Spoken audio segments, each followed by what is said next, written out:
Стихира всем святым на первой Киево-Печерской лавре.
Уважаемые гости, друзья, вас приветствовал архиерест мужской хор Иваново-Вознесенской епархии.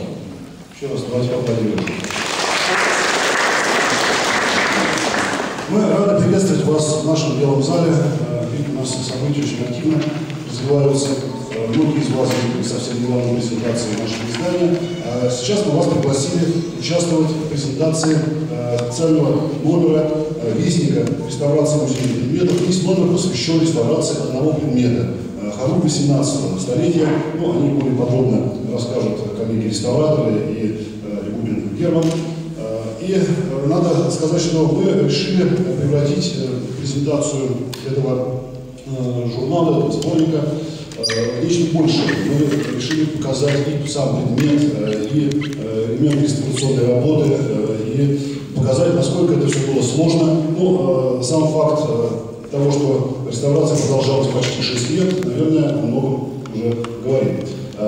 Мы рады вас здесь приветствовать. Позвольте предоставить слово руководителю Костромского филиала Всесоюзного художественно-научного реставрационного центра имени академика Григоря Выключевой Ольги Ивановны. Добрый вечер, уважаемые представители администрации Омской области, музея и православной церкви.